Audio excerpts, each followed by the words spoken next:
I gave you all these, right? It was in their packet.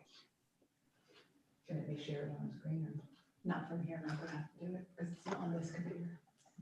All right, I'm going to call the meeting of the Board of Selectmen to order, our regular meeting, March 23rd, 2021 at 6 p.m. In attendance is myself, Mike Ergo, our Selectmen, Bob Carlson, Selectman, Selectwoman Nita Kincaid, Admin Finance, Christine Dias, and Juliet Hodge, planner for the town, are all in attendance.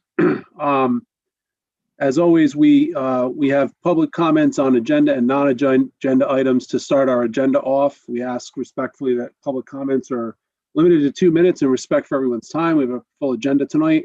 Also mention the third agenda, or the very next agenda item that we have is the 5-year LoSiP capital improvement plan, which is part of our town meeting that the Board of Selectmen are acting as the legislative body on that one particular item. So we welcome comments and specifically discussion on that item if there is any. So I'll open it up, or Bailey. All right, Brian Rathbun, you're recognized. Yeah, good evening. Just a comment I have is when I go to print out the agenda for the selectmen, the minutes are attached, I guess, to it too. And my printer wants to print all 28 pages, and I don't need all 28 pages. Is there a way you can just maybe separate that agenda somehow so I can just print out the agendas? I'm not sure how that works on my computer, but I certainly don't want to print out all the minutes meetings.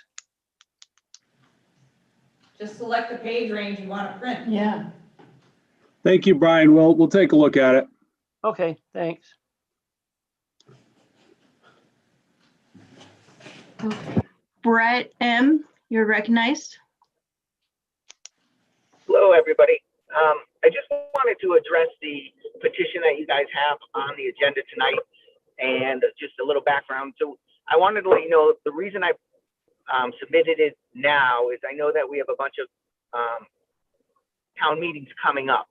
So I didn't want to cloud or cause any issues with holding a special town meeting. I wanted to get in front of you guys as soon as possible. The premise of it, it's a nonpartisan petition to really increase voter access. And it was something that we probably should have looked at back in 2016 when we changed the drop-down voting for the first selectman. As a lot of the towns that I looked at that don't have that provision in there about the drop-down for first selectman, they also have this provision where you can vote for 2 selectmen, regular selectmen. That way, the voter has more input into who's representing them. And it's partially based because we already have a legal opinion from the 2016 petition that referenced the bumping, and that's our precedent for an ordinance superseding the state statute on the matter. So that's where why that's in front of you now, and I appreciate seeing it on the agenda. And if you have any questions during that discussion, please reach out to me. I appreciate it. Thank you. Thank you. Tom Marsh, you're recognized. Yes, hi, thank you. 2 quick things. One, Brian, yes, they're right. Just select the page range of what you want to print. If you need help, send me a message. I'll be happy to help you. I also wanted to express support for Brett's petition and put it out there. I think it's a great idea. I think we should have somebody running for selectmen, and I think we should have people running for first selectmen. So I'm totally 100% in support of that and wanted to express that. Thank you. Thank you. Okay, phone number ending in 9339. You're recognized.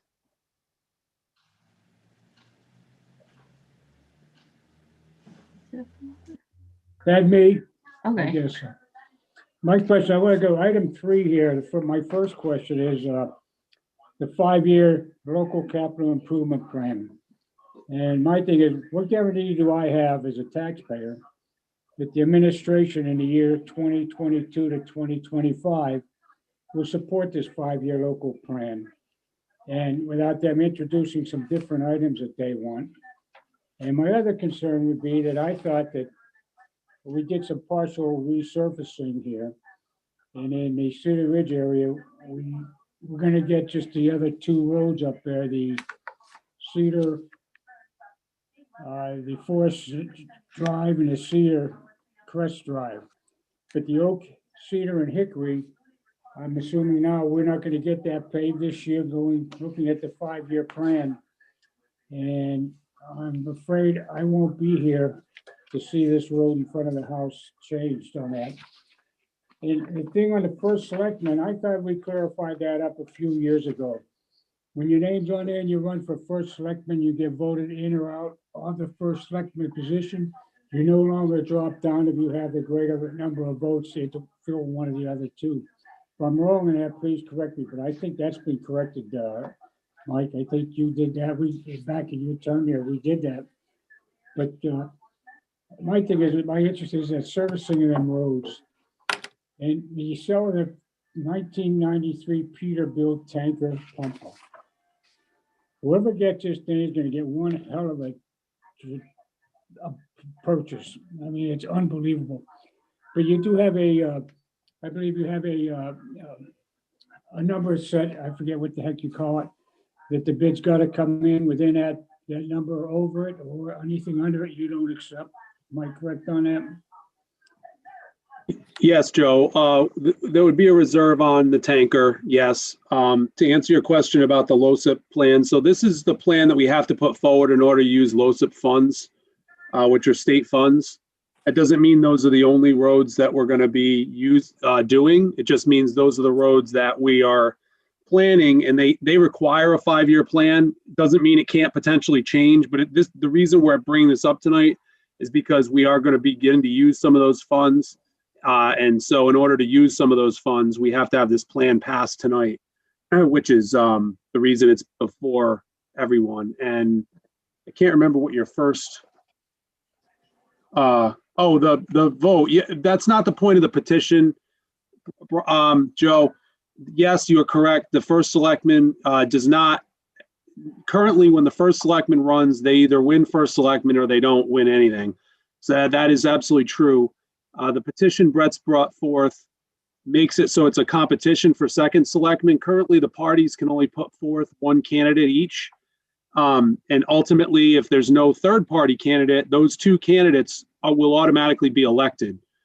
What's being proposed tonight is that, and not tonight, it'll go to town meeting, but what's being proposed in the petition is that the parties could potentially put forward 2 candidates. And then technically they could, 2 Republicans could get elected, they couldn't serve if it was a Republican first selectman because you have to have minority representation, but at least they could put forward 2 candidates, as could the Democrats, as could anybody, the other third party candidates. So I hope that clears that up for you. Yeah, Mike, just a quick question. The money that's left over on this 5-year plan, it's quite a few dollars when you figure that out. That money you'll be using on other roads or something, you're saying, correct? Like the first year, 20 and 21, we have 41,433 left. That means that could go into doing some more resurfacing in there. It's not mentioned. Yeah, we have other projects planned for that money. Okay. That's Christine, all I have. Christine, am I saying that correctly? Yes. Right. Thank you. There's other projects for that money that's not listed? There's other plans for that. Christine, you want to elaborate on that?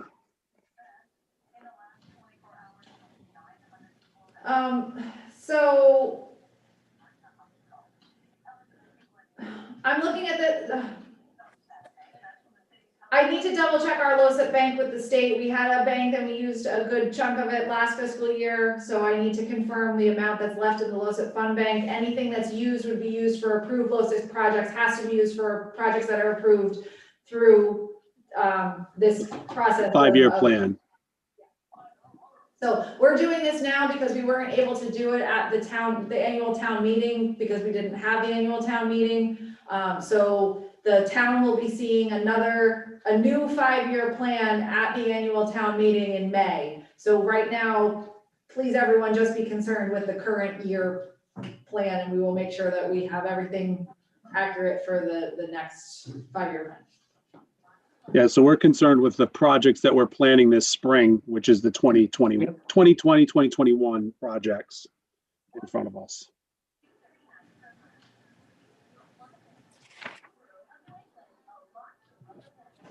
Joe, are you all set? No, you sound hollow, Chris, so I'll see you tomorrow on that. I'm sure what you said was correct. That's all I have on that, Mike. I just question that because when you get out into the 3rd and 4th years, you're talking big money, like 100,000, 164,000, 173 the following years, that's all. I'm all done, though. You know, you can mute me. All right, thank you, Joe. I'm coming back, though. Oh.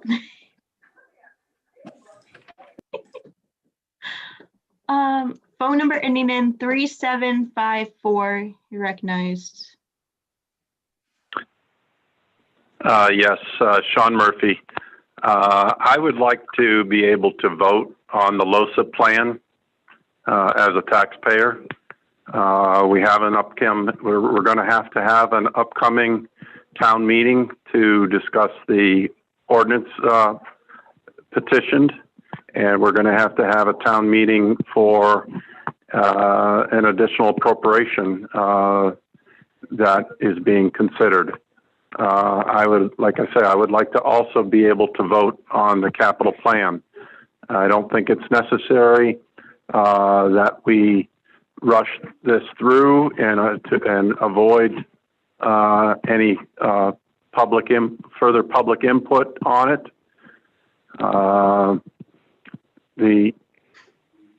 The 5-year plan that I know it's been less than 5 years when we approved the LoCIP plan before. We weren't provided a copy of what was previously approved, so I don't know how it's changed. But regardless, there's no reason to act on this evening by the Selectmen and eliminate the opportunity for taxpayers to be involved. There's no way to go out to bid for these projects and to award a contract, prior to,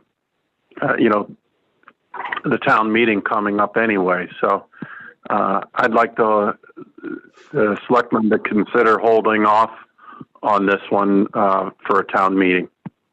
Thank you.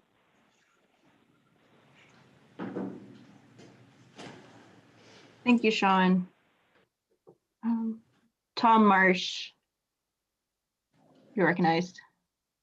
Yes, thank you. One last thing. I'd like to hear tonight, if possible, where we are with the COVID relief funds and the board's getting together to form an action plan on how that's going to be used properly. So I would definitely like to hear about that tonight. Thank you. Thank you.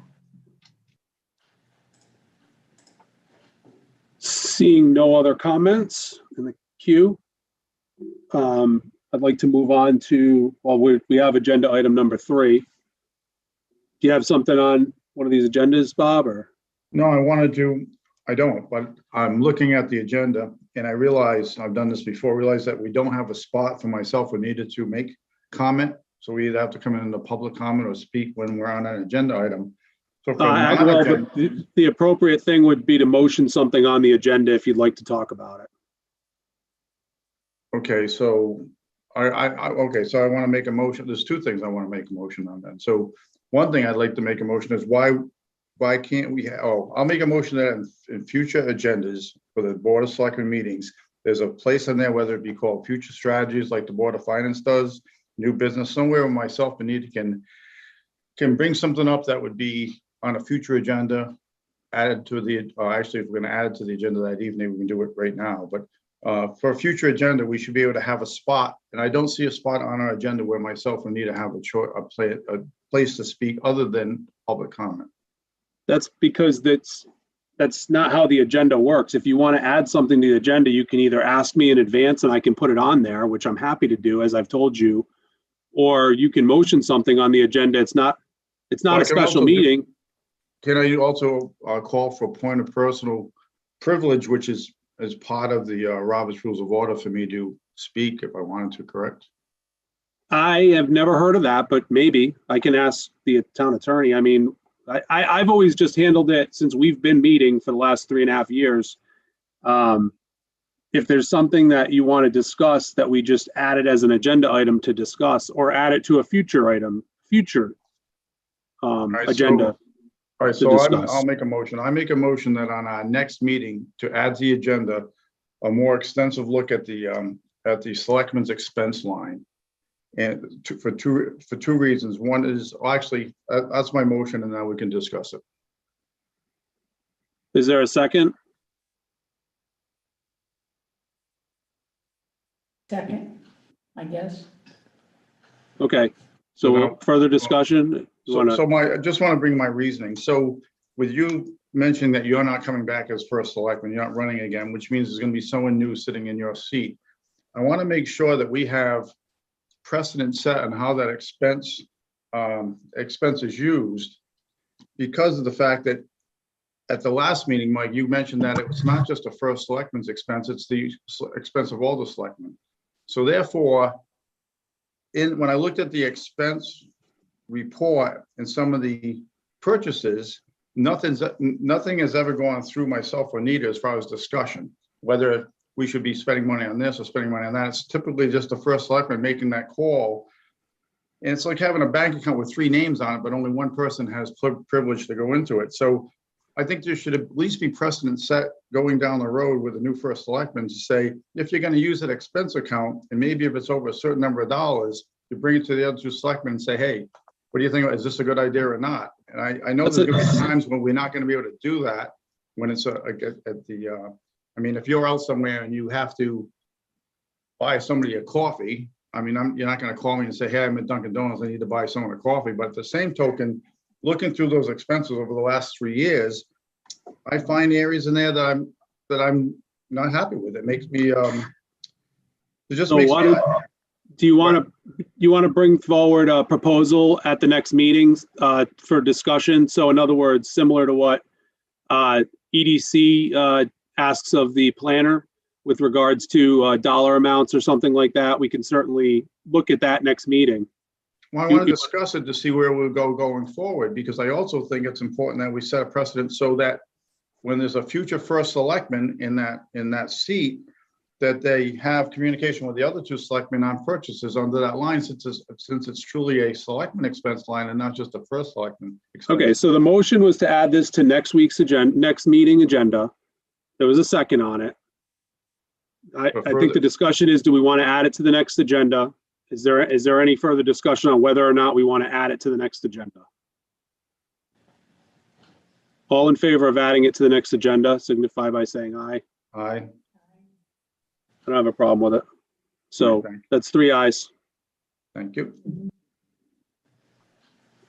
We'll add that to the next agenda. Agenda item number 3, which, just for the benefit of the folks that are here, so the 5-year local capital improvement plan, which is generally approved at the annual town meeting, which Christine had said in the open, we were unable to have the annual town meeting last year due to the COVID situation. So we have spring road work that we actually may start at any given time. We don't want to be left in a situation where we can't start it. Again, this is something that is approved every year and is not generally of any sort of controversy. So we did add it to this agenda as the board, and we discussed this at the last Board of Selectmen meeting, as the Board of Selectmen acting as the legislative body on this item alone, to go ahead and approve this. That way, if we do have a situation where we can get going on the paving, because they're available, that we get that going. So, does the Selectmen have any other feedback or comments with regards to this? Go ahead, Bob. So I guess the general comment is that I don't think any of us are happy using the governor's executive order still. It's over by this, since we've already had referendums and we're calling for town meetings in a very short period of time. Mike, can you tell me, I know you say it's gonna start anytime with road work. Do we have a town meeting coming up prior to road work starting? Are you gonna be calling one of those over the next week or two? We're going to talk about having another town meeting. However, I can't say with certainty that would be before road work might start. The paving plants are open now. So that was the reason we kind of singled this particular item out. I don't have an answer definitively one way or the other, but I don't want to be in a situation that we aren't able to move something forward. Do they just show up and start work, or will they give you notice that they're gonna be starting work? I mean, we would know at some point, but yeah, it's, you know, their schedules are busy. You know, we told them we were looking to get going in the spring. So, you know, it could be any time. I just think that we're to the point now where the voting group in our town has been shut out of some votes in the past because of this order. I think with the point now with between vaccines and people who have had COVID and recovered, that we should be by this. I know it's still on the book, so I don't think we need to use it. So I think that if we can wait till another week or two till we're having a town meeting where we're gonna be talking about the appropriation, we're gonna be talking about the petition. There's no reason why we can't add that to the town meeting. Yeah, so Bob, we already as a board voted to put this on our agenda together. We talked about it last meeting as this being the town meeting. So the conversation you're having right now, that should have been had last week, 2 weeks ago. We've already made that decision. We already advertised in the paper. This is on the agenda tonight because we agreed, all three of us, to put this under the executive orders on this agenda. But you're calling it a virtual meeting, not a virtual town meeting on the call. It's however was advertised. Well, it was advertised as a town meeting. It's a virtual meeting because that's the location, virtual meeting. Mm-hmm. But this is the town meeting for this particular item. So we're not here to debate whether or not we should have, that was already debated last meeting. The debate is, are you in favor of the 5-year local capital improvement plan that's been presented to you? I will agree that in the past, sitting through town meetings with this, I've never seen this particular item get held up in a town meeting. It's usually something that gets put through. I mean, it's very similar to the $1 million clause of the town meeting for the first selectman to use in case of emergency. It just typically goes through. So no, I'm good. I'm good on my discussion. Nita, do you have any further discussion on this item? No, I really don't. I think we should go forward today. All those in favor of approval of the 5-year local capital improvement plan for fiscal year 2021 to 2025 signify by saying aye. Aye. Motion carries 300. Okay, so number 4 is the animal shelter discussion. So as you all know, we have been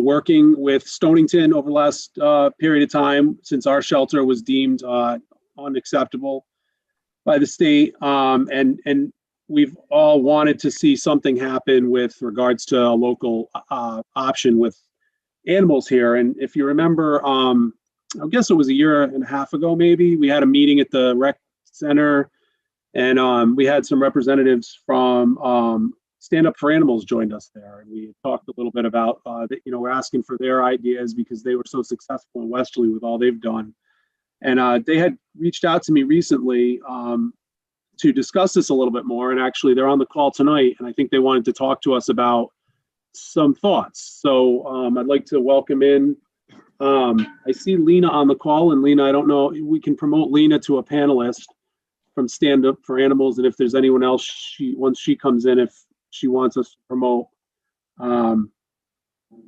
that would be fine as well. So we can welcome Lena.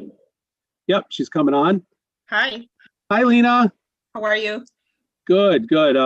So we know each other, but I don't know. I know you met Nita, who's a select woman with me at the meeting, and Mr. Carlson, Bob Carlson, was out of town on that day, I think.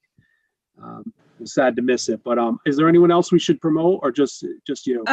We don't need to promote and bring them in, I don't believe, unless Okay. there's questions, but I do want to say that Debbie Teresi, our executive director, and Linda Winfrey, our secretary, are on the call as well.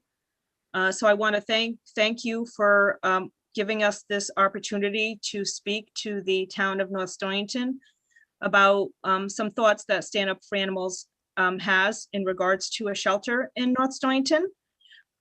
Stand Up for Animals, for those of you who do not know us, we are a 501c3 nonprofit organization headquartered in Westerly, Rhode Island. Over 10 years ago, we partnered with the town of Westerly and built an animal shelter in Westerly. That is what SUFA considers and will consider our headquarters.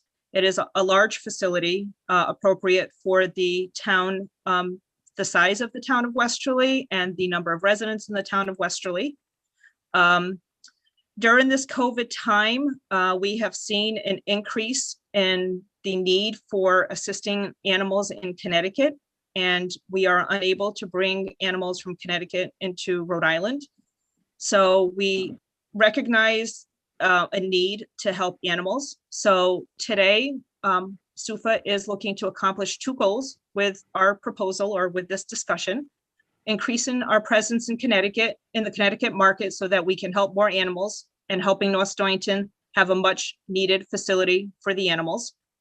We would like to explore the possibility of partnering, if the town of North Stonington has the appetite and is interested, partnering with the town of North Stonington so that together we can accomplish the end goal of helping animals, keeping them safe, and ensuring that they are cared for medically.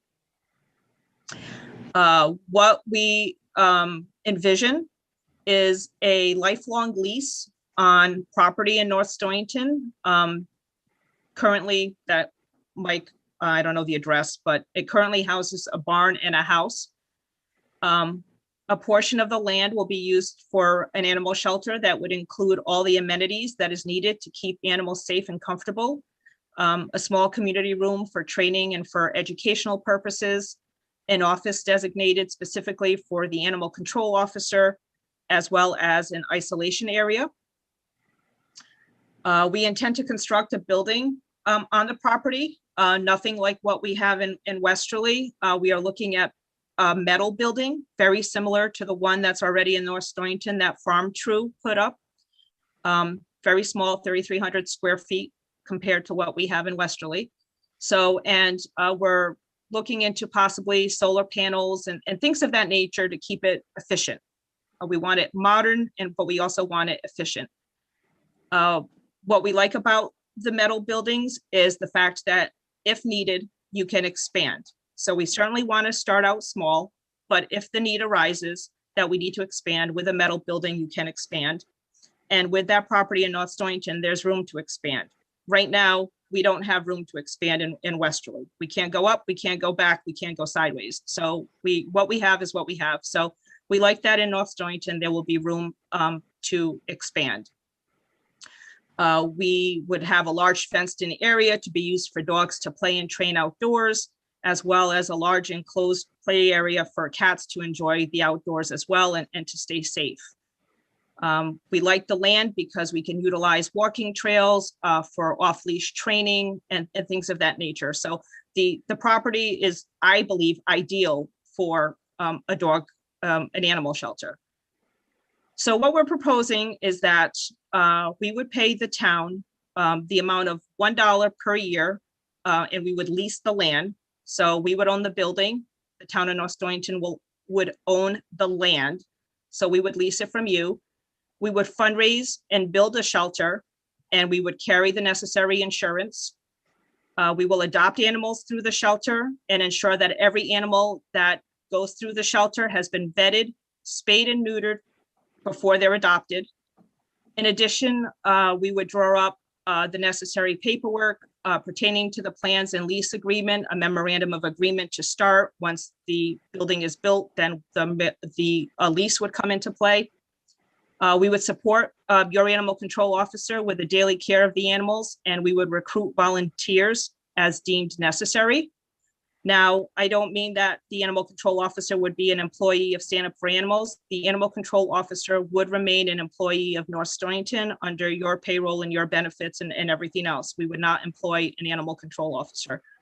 In exchange for all of that, we asked that the town of North Stonington would maintain the interior and the exterior of the building to include providing cleaning supplies, pay for utility services, and carry your necessary insurance. The ACO would provide daily care for the animals, including food. And also, in addition, we asked that the town demolish, remove, and backfill the existing building that is currently on the property. If that is something that the town of North Stonington is interested in entertaining, SUFA is very excited at the possibility of being able to start this endeavor with the town of North Stonington and this partnership. If there's anybody that has any questions for me, I'm glad to answer them. Yes, Bob. Bob. Lena, thank you for coming tonight, by the way. So my question is this, and this sounds like a great opportunity as a win-win for everybody if it works out. So thank you for that. I guess my question is the footage. You said 3,300 square feet. Mm-hmm. And I'm thinking, I'm sitting and looking around my house. I'm thinking the first floor has got about 1,200 square feet, and it seems pretty big. So 3,300 square feet would be almost 3 times this. So that seems like a pretty big building to me. Is that including outdoor space also? The building, the metal building that Farm True sits on today is 42 wide by 80. So if I did that math right, that's about 3,300 square feet. 42 times 80? Yeah. 3,360, yeah. So I mean, I don't know, that seems like it's a big building for us, but then again, we're gonna share the building, correct? Because you're saying that Stand Up for Animals would have a part of it, we would have a part, we maintain it. We would lease the land to you. And we would employ the animal controllers. So it seems like that with all bases covered, it makes sense to do this in the town of a town that has so many animals. But it would be nice to have an animal control office and not have to go over state lines or town lines to transport animals or feed animals 3 times a day. So I think we should at least hear more. Do you have any kind of plans or sketches drawn up, or have we not reached that point yet? You're muted. You're muted. Somebody else was controlling my mute. We do not, we have not, we did tour the Farm True building because we wanted to see, what it looked like inside, get a feel for the size of it, where we liked the metal buildings. I did have a conversation with the builder of that building, and they can't even, if we decided to pull the trigger and go with them, they can't even build us a building for a year. We need to fundraise. So we honestly, truly, Bob, have not put pen to paper as to what the cost of this is going to be for us. But if the town of North Stonington was interested, when we do our summer capital campaign, we would make the purpose of the campaign for building this animal shelter in North Stonington. So that's as far as we've gotten. This is totally just conversations. Are you interested? Are you not interested? Do the terms that we outlined tonight sound good? And then we'll go and see how much it's going to cost to build the building and how long it's going to take us to raise the funds to build the building. And then again, we'd like to use local contractors for the inside of the building. We were told that Farm True did that and they were very successful with that. So why not give back and, help, tradesmen in North Stonington with the inside of the building and stuff like that. But I don't know how long it would take us to literally, here's the key, the building is ready, because we know that Morton can't even start a build until a year from now, which is not a bad problem because it gives us that long to fundraise. But One other question, and I'll let you go on metal building versus non-metal building. Is there a cost factor? Number one, I know you said it's because you can expand the metal building easier than we'll say a block building, but how does it affect the noise? Like as far as dogs barking and so on, is it less muffled than a block building? it would be equipped specifically, it would be built explicitly for an animal shelter. Morton buildings have a lot of experience with building veterinarian clinics and kennels and things of that nature. There's soundproofing that you would put inside the building to muffle the sound for not only neighbors, but inside the building itself, because we don't want, and we're only looking at 8 dog kennels. So you don't want 8 dogs barking and, annoying the cats or antagonizing the cats. I mean, we wanted to make this enjoyable for all the animals in the building, as well as the humans too, but the surrounding neighbors as well. So we would put soundproofing inside that would help with the noise. Thank you. You're welcome. Nita, do you have any comments or questions?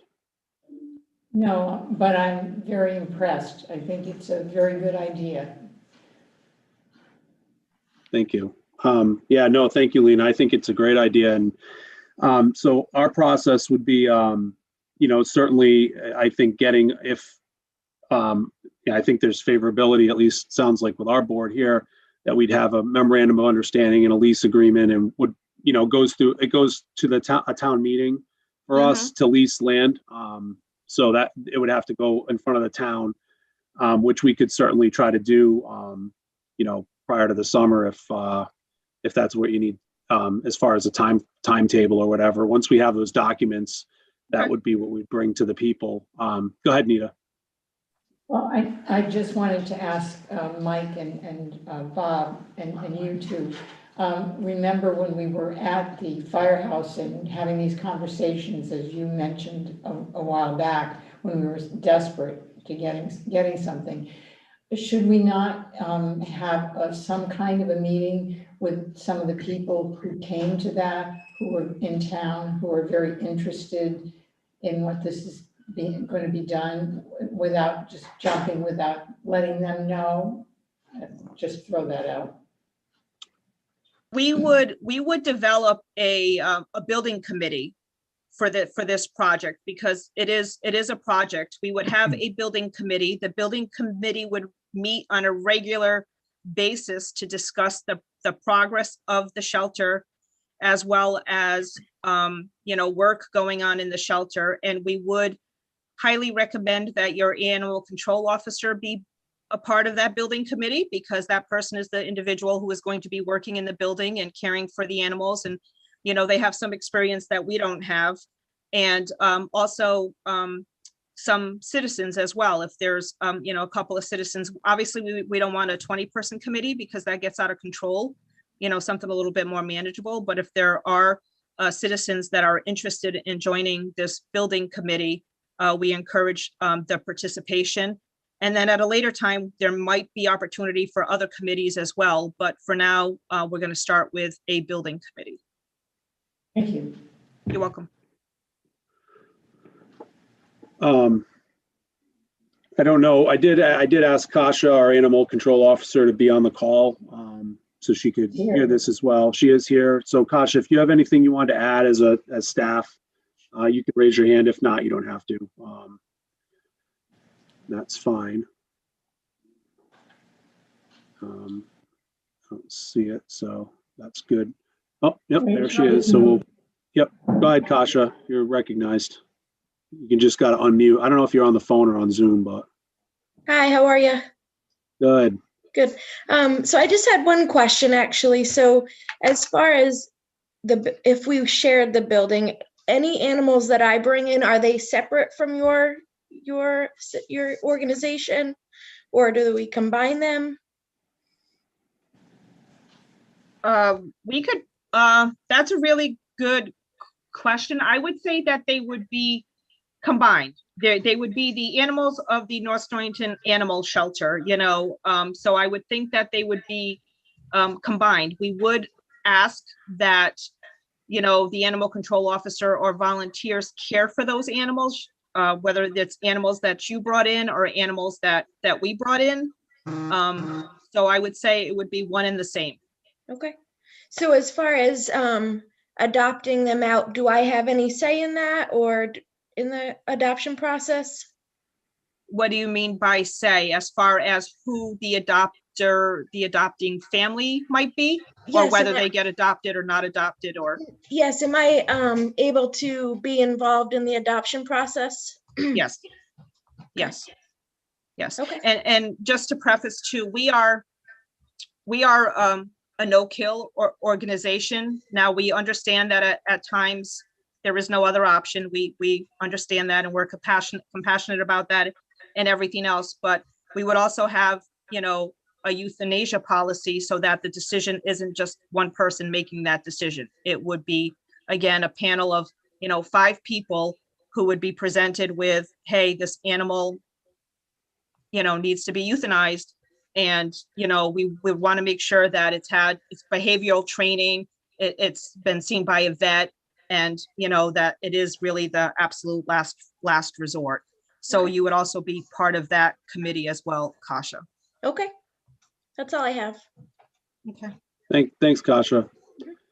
I'll just ask the selectmen. I mean, I know this was just here in this presentation tonight. I know there's a lot more work to do, but I'd like to, I mean, to me, this is a really exciting opportunity for North Stonington, and also, for Stand Up for Animals, such a great organization. Do we feel comfortable at least giving some directive to Lena to kind of move forward with the preparation of some documents? Juliet, I see your hands up back there. Go ahead. Just remind you that it has to go to planning and zoning first as well. Yes. Oh, yes. Before we went through we'd have to go for the approval through planning and zoning to even lease the land in the first place, before it even went to. And money on plans and whatnot if it hasn't gone through that approval process. But I'd like to give some direction if you feel it's appropriate, Bob and Nita, to just kind of maybe give a favorable reaction to this. I mean, do you feel like it'd be good for them to kind of move forward and put some more effort into this? Go ahead, Bob.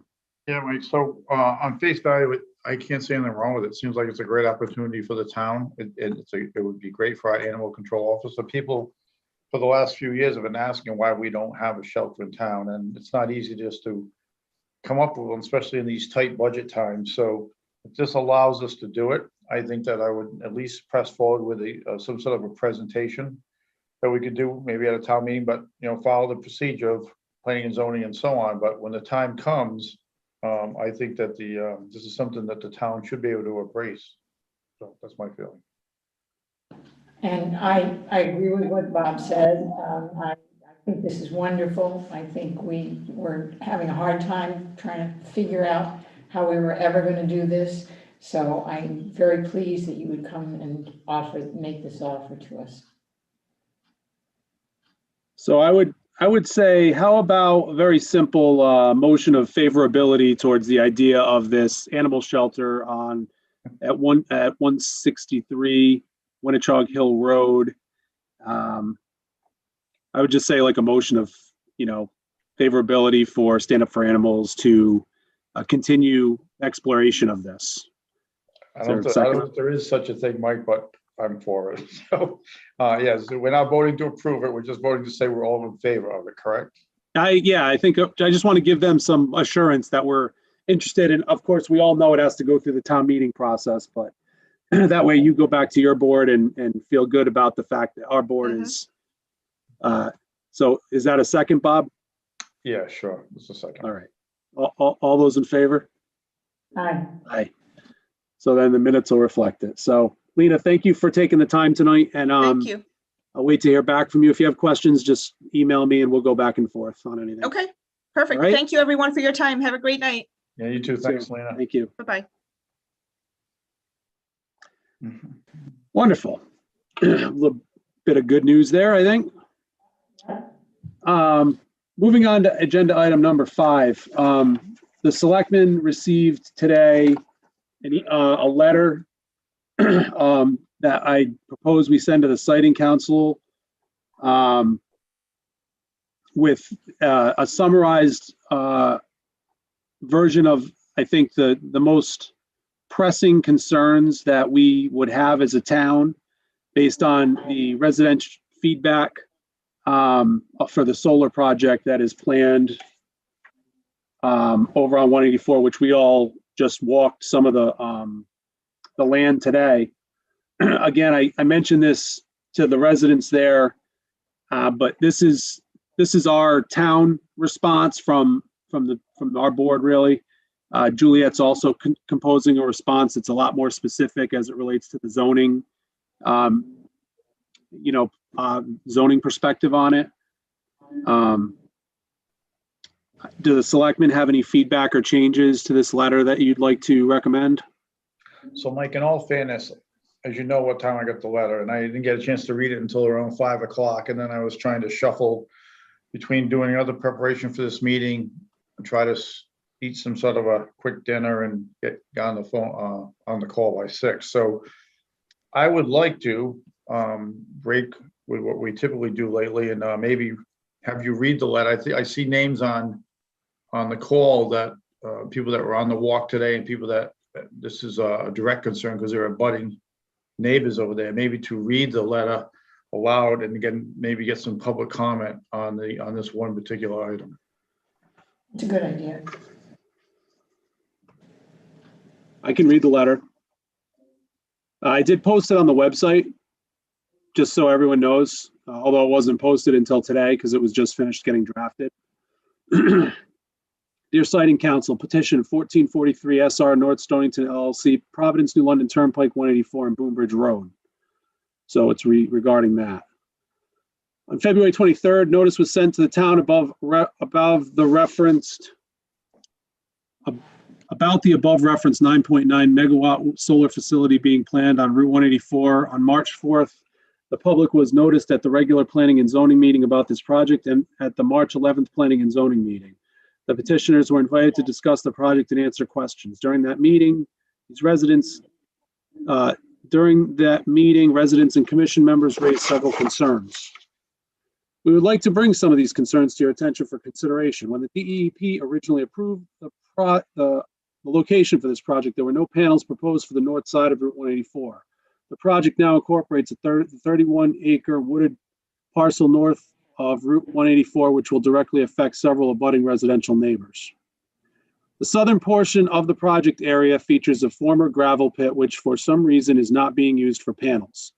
Since this part of the property would be the most environmentally suitable versus clear-cutting trees on the 31-acre undisturbed parcel, we would request the council propose the majority of the panels be placed in this southern area of the property to minimize the impact to currently undisturbed areas and therefore maintain the wildlife habitat and forest that currently exists there.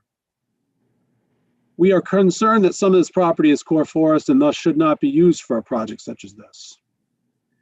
There is currently an effective buffer between residents to the north of the project area as well as those within the project area in general from Interstate 95 formed by the many healthy trees throughout the 5 parcels that make up the project area, particularly the 31-acre parcel north of Route 184. Maintaining this buffer needs to be a priority as it will not only impact the residents with respect to noise, but there will be an extreme visual impact as well. There are several neighbors who directly abut this project, which is in a residential zone, who are concerned about the setback from their property line to the clearing limit for the project. We would urge the council to require an adequate buffer utilizing appropriate trees or bushes so the abutting property owners can maintain their quality of life they've become accustomed to in the area. The project calls for a high perimeter fence with barbed wire on top. In keeping with our rural character, we would oppose a chain link fence or any fencing that does not match the character of the rural area this project is located in. We were encouraged to hear that SR North Stonington LLC was willing to listen to the town and neighbors' concerns. We would urge the Siting Council to give considerable attention to the above mentioned issues prior to any approval. Furthermore, we would request an extension of the public comment period so more community outreach can take place from the petitioners and the town can hire a soil scientist to provide an opinion on the suitability of locating panels in the proposed locations. Given the COVID-19 climate, we do not feel the appropriate amount of outreach and communication has happened with all abutters nor the town. Sincerely signed, the selectmen. Very well done. The selectmen are requesting that we open for comment this particular item. If anyone has anything specific to this letter, be it changes, you could raise your hand and be recognized.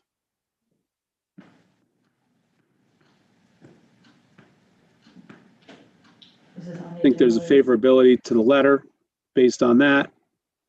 And mine is quite more, touches on all of those points, but I will try to go into a lot more depth on the actual materials submitted as well. Some issues that I found in the materials, some of which were answered today, but I need to get feedback from my planning and zoning commission quickly too. And the attorney is working on the other side of it if we decide to be interveners. Bob?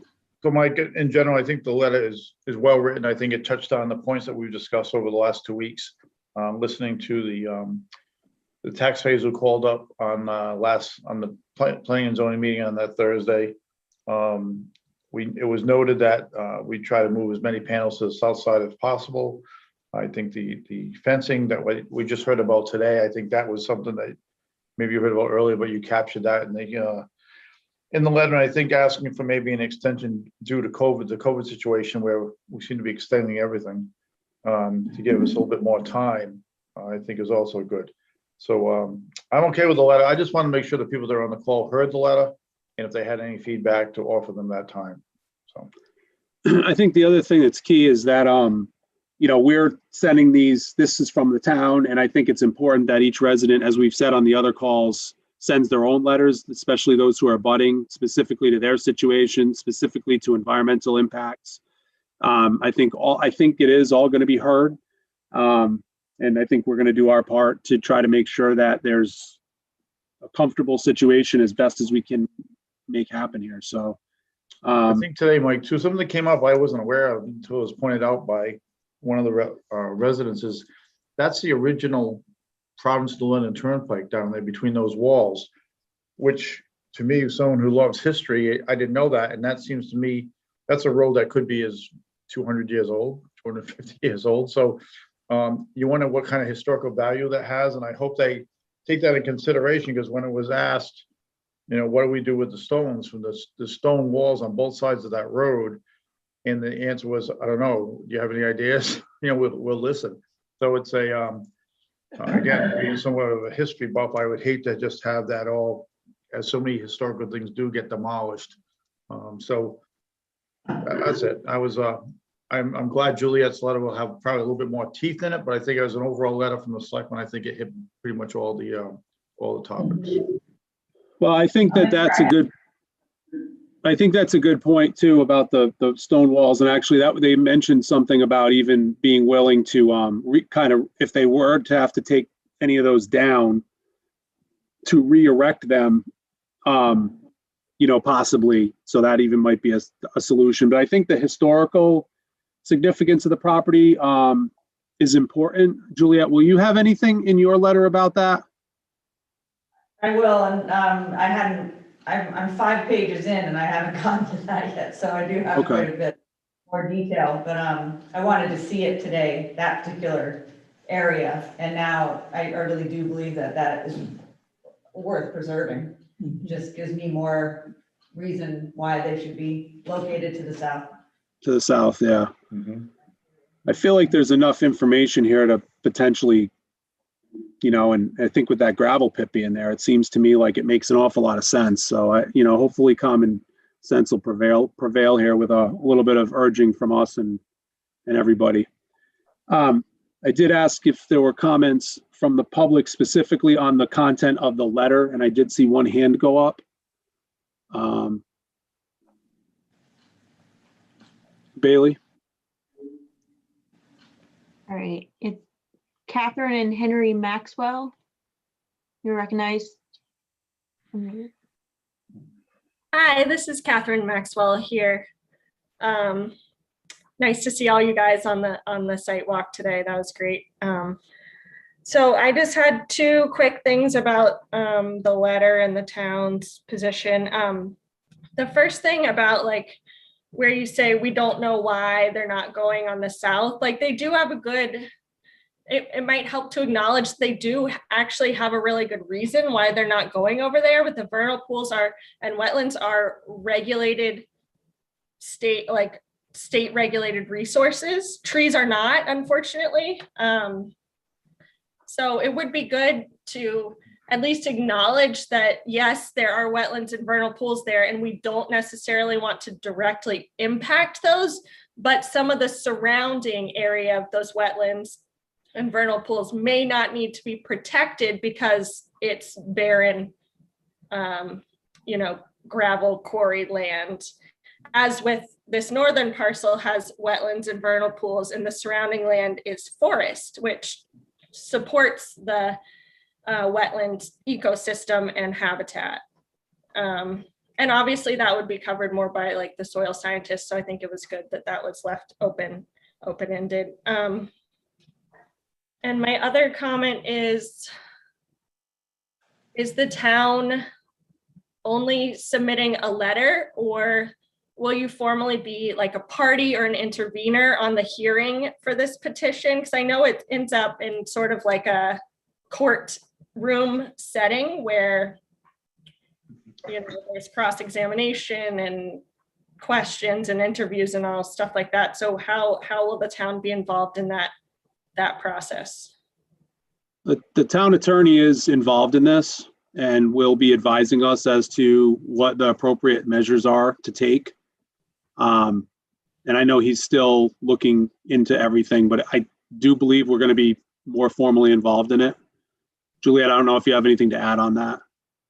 I think you really have to make that decision, this board, because it's not, it's not under the jurisdiction of planning and zoning. Yes, we will write a letter, but the town has to decide whether they want to be an intervener and hire a soil scientist and do their own investigation. And that's what the attorney is urging, us to get done, is get a soil scientist in there to make our position stronger. And I'm having trouble getting one that doesn't have a conflict of interest, but I think you should decide, there's an expense to that, obviously. So I can't make that decision for you. So I know the last time I talked with Attorney Avina, he was gathering information on what the steps would be. This was the next step. So certainly I'll have further discussions with him, Catherine, about what his advice is on further steps. Okay, thank you. I do want to bring up that, I've never gone through the siting council process, but it does seem like if there's no interveners, so if the town doesn't move forward as an intervener, no citizens groups move forward as intervener, it's basically a one-sided hearing. There's no one going against the developer or even bringing up concerns necessarily, besides like the normal DEP permitting process where they may have comments. It puts a little bit of pressure on them to execute these comments we have if we're all a little more involved in the process. Thank you. Thank you. Other comments specifically on the letter? Okay, C. Howell, you recognized? I can raise my hand again. I want to ask Mr. Fire Marshal. For me? Oh, yes. Okay. So I just wanted to thank everyone for the opportunity to go on this walk today with the company. They spent a lot of time talking to us even after you left. I agree with a lot of what was said in the letter. I do still have concerns. And, I'm just surprised that this is allowed to go on like this with, the state allowing this type of thing to take place without taking into consideration that this is a residential area and that we as citizens living here would be able to do this to our neighbors without having a hearing and discussions. And I think that especially the people that are directly next to this property where it's proposed, I think they should be represented. And I think they should have the opportunity to speak at a state level as well if they choose to. I have concerns about the amount of acreage that they want to take down, and I am hopeful that they will try to move some of those panels down by, where it's wide open space already, and it's not anything, that would be as affected as much as taking down so many acres of trees. I do have a question. I don't know if I can ask it right now. No one was able to answer it today. What is the town benefiting from having this? Like, what is the short-term benefit and the long-term benefit? And is this going to be considered farmland when they're done, or because it's a solar farm, or what is it considered? Does anyone know that? The panels are taxed and it's not considered farmland. As far as benefit, I think the tax revenue from the panels and, the tax on the land, I guess So that would be the only. What would benefit. that number be? Do you know? I think we have estimates, but I wouldn't want to, Juliet, you want to just throw a ballpark out there? No, but it's based on the number of panels. There's a cost per panel that Daryl does know, and I'm blanking on it right now. But so you can't estimate it until the final design is approved by the siting council and we know how many panels are going to be there. There's another short-term benefit of a rather large fee that they have to pull a building permit. We do review the building permit, so that fee is quite a bit of money and short-term jobs. So was the fee that you're referring to the one that was in the budget for approximately $60,000, or is this a different fee? It's not in the budget. It's not in the budget. Okay. No, it'd be additional revenue. Well, I'm just wanting to know, I think we'd be curious to know when you're weighing the pros and the cons of a project such as this and the impact it's going to have, is the financial benefit worth the damage that may be caused? And we don't know that, and we wouldn't be able to make a good decision without having all of the facts. That's all that I'm saying. Unfortunately, we can't have all the facts until the design is done. That's what's it makes it a challenge. We can only look at other projects that are similarly sized, megawatt wise. They might end up having the same amount of panels, and then you can do a rough calculation. And I think it's probably a matter of perspective. For some people, it doesn't matter how much revenue it brings in. It's not going to be worth it. And for some people, let's bring in the funds and it doesn't matter. It's, everybody's got a different perspective. So I think in our letter, we're trying to encapsulate specifically the neighbors' concerns because you're going to be the most affected by it. I don't know if there's any other comments on the letter. No, I agree. You should be considering the neighbors first and foremost.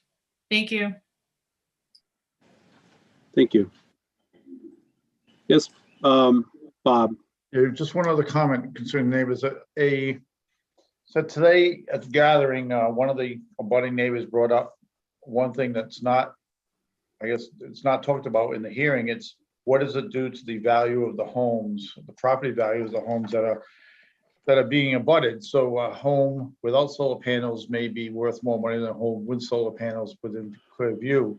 So I guess my feeling is if the town can benefit, if there's nothing we can do to make this go away, which we can't, if we can't adapt it to where the neighbors are happy and we have abutting neighbors that are still unhappy because something in their life has changed because now they have panels that looking at which they weren't before.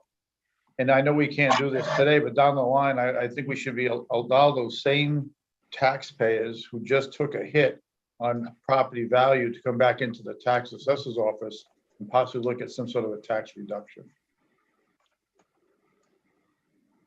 All right, I really want to keep comments to the letter. We have a pretty thick agenda still. So anyone who hasn't spoken yet on the letter, we're kind of going outside of our agenda a little bit, allowing some comments since this letter was just made public. It just got drafted today. So if there's any other comments on the letter, Bailey, you can recognize. Okay. Madeline Jeffrey, you're recognized.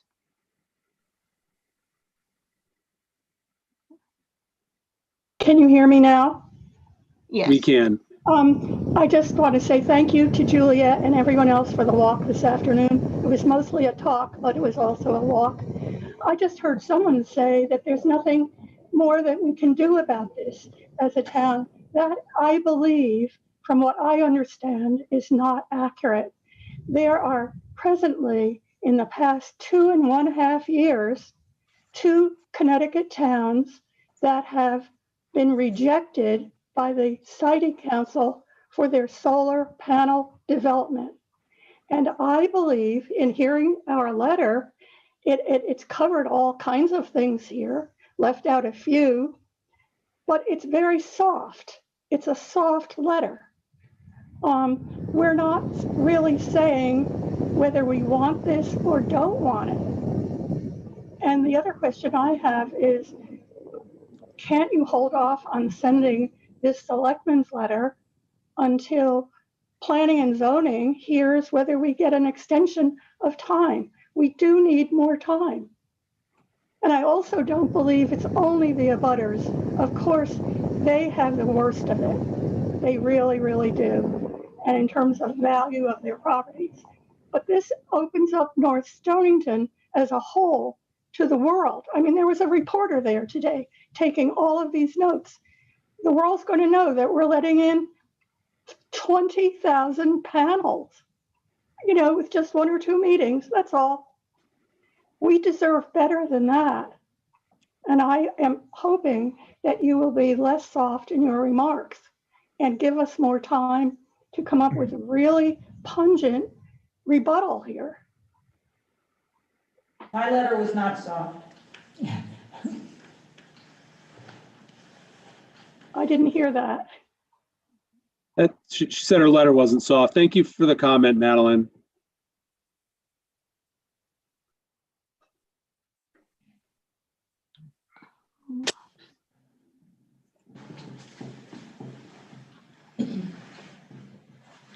Phone number ending in 9358. You're recognized.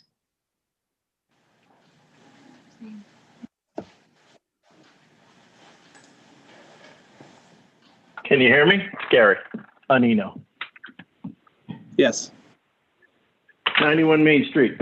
Somewhere in the Siting Council documentation, I read like 31,000 individual panels in this solar field.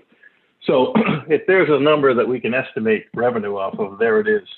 I agree with Madeline. This is not just an abuttering neighbor's problem. This is the town's problem. We're going to sacrifice a lot of forest to do this. And it's forest that could be done in a much different way if we developed it in a responsible way. You know, there are other properties that are better suited for this. The other piece is, this is absolutely not a done deal. Everybody on this call can send their letters individually to the Siting Council, to Robinson and Cole, and CC Juliet, so that we're covered in all 3 areas. But I implore people not to send it just to the town, where the letter may not carry the message that you want to send. Send them directly to the Siting Council. We're all able to do that. And the last piece is, I mean, there's 66 solar panels behind the school over here. They've been stored for 2 years. If this town needs electrical energy, why aren't those things on somebody's roof? They've just been here to save on storage fees. You know, it just astounds me that we're willing to let a solar project, 10 megawatts, going in a residential neighborhood, and yet we've got 66 of these things that we bought under a grant to go on one of our buildings that haven't been installed yet. Thank you. Have a good day.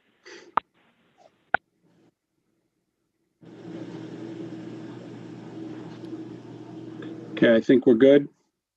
So,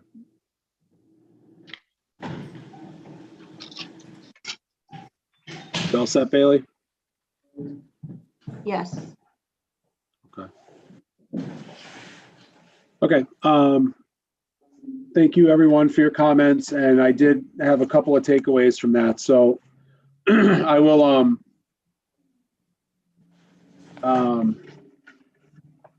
made note of Catherine's comment, and we'll look to incorporate that in recognition of the fact that there are reasons why it's not down below, but we'd like to see them make some accommodations, even though there's vernal pools down there. There might be a better way to do this, but also to recognize that there were reasons that they made that decision. So we can certainly make mention of that. So with a little bit of a modification, I'll ask the selectmen for a motion to empower the first selectman to modify and submit this letter to the siting council prior to the due date. I guess the due date's the 27th. I think so, yeah. Yes. I mean, they may extend it, but I'm not going to, I don't want to take any chances and not get our comments in, so. Well, let me ask you a question. If we send out this letter and we get an extension, can we send out a second letter? Oh, why not? Okay. Yeah, of course. That's the point of the extension. We have more time to gather. I know whether you can only send one or not, but if we get additional information that helps our cause, then I don't mind sending this letter knowing that we have, if we get an extension, we can send a second, maybe as Madeline said, maybe something with a little bit more bite in it. So that's it. That's my comment. I mean, I would just say, I understand there's the problem is, and this is the seat I find myself in often, is that there's multiple sides to everything. And, these people, this company that came in, they have owned all this land. And I always think about, like, what is the alternative? In other words, it sounds like it's not the greatest thing, but there is some revenue in the hundreds of thousands of dollars for the town with this project. Maybe there's a way to make it so it's less impactful.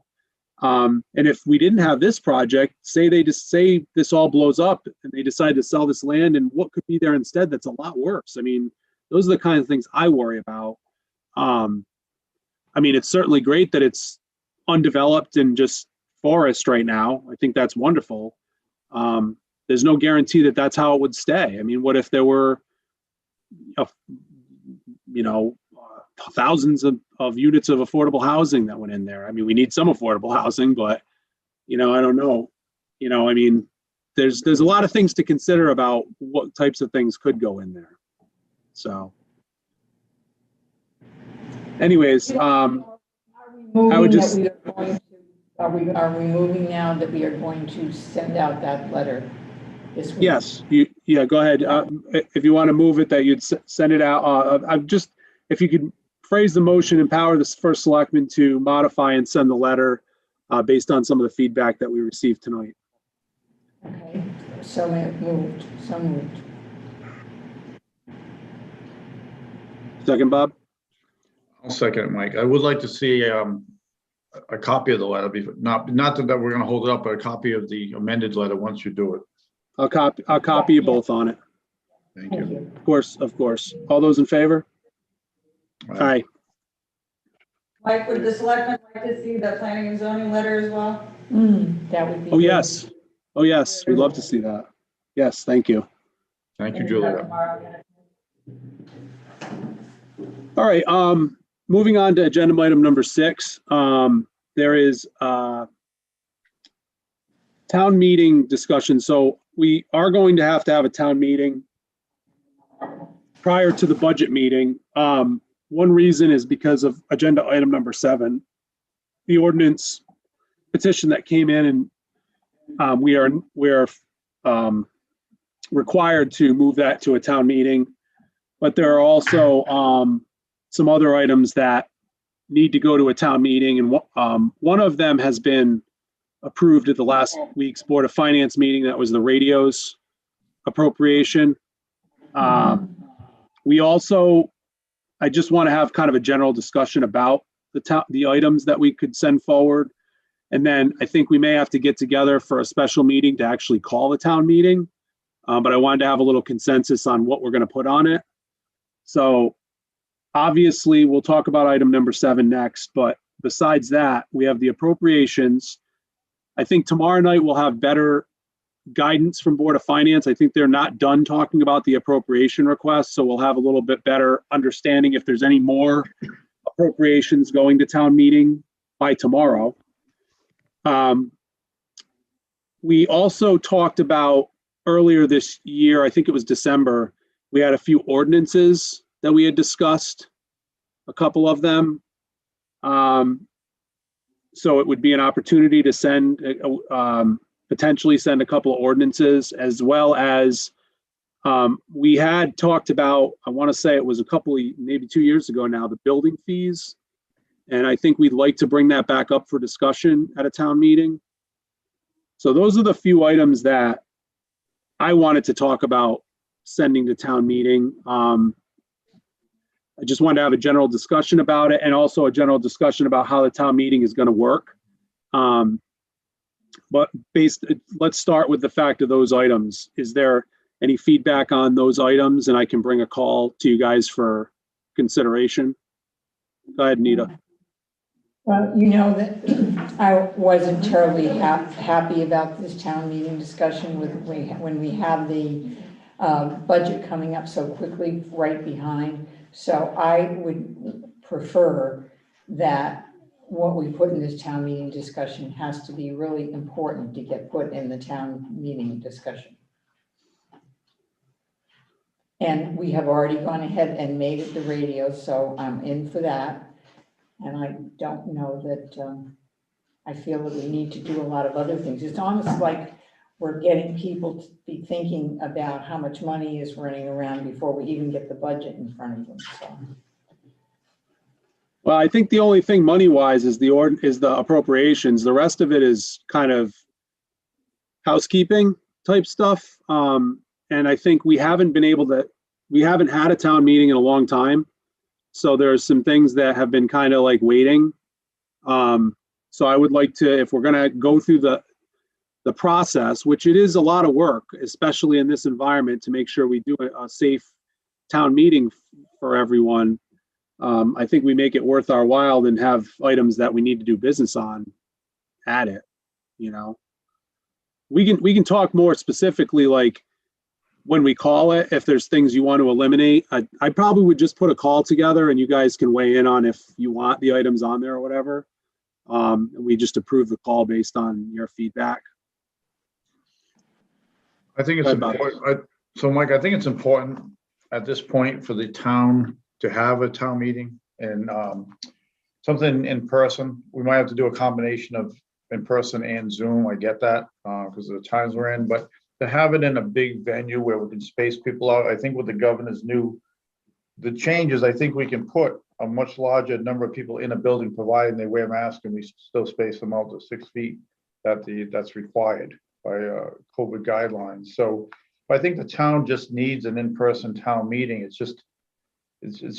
been lacking for so long, and again, not anyone's it's out of our control, but now we have the ability with so many people getting vaccinated and of course there's always going to be people that are still somewhat nervous about going out in public, and I get that. So we can probably do it virtually at the same time we're doing it in person. But I think there's a lot of people who'd like to see their neighbors at a town meeting, be able to speak at a town meeting. And I think we have enough big venues in this town that we could do it safely. So go ahead, Nita. My question is, though, the Board of Finance is going to be, is it going to be a week before or a week after this when they go in with the information for that? All right. Well, let me explain to you some things about how this is going to have to work, probably based on a variety of factors. So in an ideal world, what I would have liked to do was similar to what Stonington just did. Theirs was very, very effective. They did a Zoom town meeting and they did basically a drive-up vote. It was very effective. They did a great job. I was going to talk to First Selectwoman Cheeseborough about it, but the problem is that we need to have a Saturday to do that on, probably, because you're not going to have people driving out at like 7 or 8 at night going to cast a vote. It's not happening. People aren't going to want to do that. And the only Saturdays we have upcoming that would work would be either Holy Saturday, so that's not happening because that's Easter weekend, and the next 2 Saturdays are vacation weeks for school. So I really am not comfortable in any of those scenarios. besides the fact that, given the fact that this vote situation was submitted as a petition, we are forced to act on that within 21 days.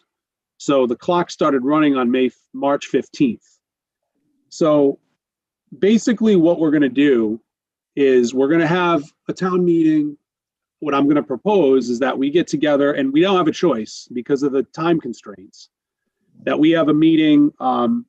The only purpose is to call a town meeting. The selectmen have a meeting on Friday to do that during the day. Because we have to call it, because we have to advertise it for 5 days. And then the last possible day we can have that town meeting is on April 4th, which is a Monday. So that would be the day of the town meeting, the evening. Now, to your point, Bob. I think that's April 5th, by the way. Is it? April 5th, sorry. April 5th, yeah. So that would be the day. To your point, Bob, the in-person, so I think what we would do is, as kind of a second best option, is we will have the ability for, I think, a limited amount of people to be able to attend in person based on the capacity of the cafeteria at the old middle high school, the education center. Any of the other spaces are being used by the school right now. I understand that they're going to vacate that space pretty soon. They've been using a lot of that space for their own spacing. They've been using the cafeteria the school has and the media center. So I don't want, we don't want to have to go in and have to rearrange all of what they have. And plus we don't want to go into the schools because that'll put them in a situation of, major cleaning and whatnot. So basically, I think the cafeteria at the education center is the best spot. And what we can do is figure out how many people we can get in there, and we'll ask the public. We would ask the public, we'd prefer that they attend via Zoom if they're capable and willing, to leave spots for those who feel that they really would more comfortably be able to come in person. So we have both options. We'll be able to take votes from those that are in person, and we can also take polls on the Zoom as well. So we can get votes. We will have people pre-register so we know we can identify them in person. And it's basically going to be two options. You either come in person or you come on Zoom. I don't think we're going to be able to take phone votes or anything like that. So if you're somebody who doesn't like Zoom, you should come in person, I guess. But I will try to put the message out, preferring people to come via Zoom so we save enough spaces for those who really need to be there in person. And that's probably the best we can do to keep, to make a balance for everyone to feel safe, but also have their opportunity to vote and be a part of the process. So that's kind of how it's shaping up. So my question is, based on those topics that I just talked about, what I'd like to do is put a proposed call together and have a special meeting of the Board of Selectmen on Friday to call the town meeting because of the time constraints that we're under. Mike, can Juliet talk about the building fees? Tonight? Or do you want? Yeah. Or do you want to do that Friday? I want to, if the selectmen want to hear about it, we can talk about it tonight. I mean, I thought we'd talk about it at the town meeting, but we also could talk about it on Friday. What is the pleasure of the selectmen? I might need to hear it tonight because I don't know what time I'm available on Friday. What time were you thinking of for a meeting on Friday? Noon? I could do something later in the afternoon. I couldn't do anything at noon. I've only got trying to close out a 43-year career, and it's taking me a lot of hours during the day. What about Thursday? Thursday's worse. Is it? I could do Friday, but I don't know if I can do it at noon. I could do it maybe at 2 or 3 o'clock, but I couldn't do it at noon. Yeah, that's fine. It doesn't have to be at noon. We can do 2 o'clock. Yeah, I'm fine for 2. You want to hear about the building fees a little bit right now? I think I would, Mike. It's brief, so. Go ahead, Juliet. So as most people know, we haven't increased our fees in 26 years, and over the course of the last, I don't remember now, it's probably 3 years, we worked on merging the building department with the land use department and added services. We added clerical support and obviously customer service support, because Cheryl and I are, you know, answering the phones and in the office to receive permits and whatnot. I had proposed a sort of a larger fee increase a couple years ago to try to close the gap between, you know, the cost of a building official and the fees we receive, because we're pretty low. That wasn't popular, so I've toned it down, but I still feel very strongly that there's new expenses that have been added. When we merged all of this together, you know, the building department has benefited from that and needs to be reflected in the fees, rather than spread out to the taxpayers in general. You know, this is a case where the person who uses the service pays for the service. So I'm proposing it's very modest increase. So, and the spreadsheet, I don't know if you have it, but if you do, I'll just explain what I did, and then you can look at it afterwards perhaps.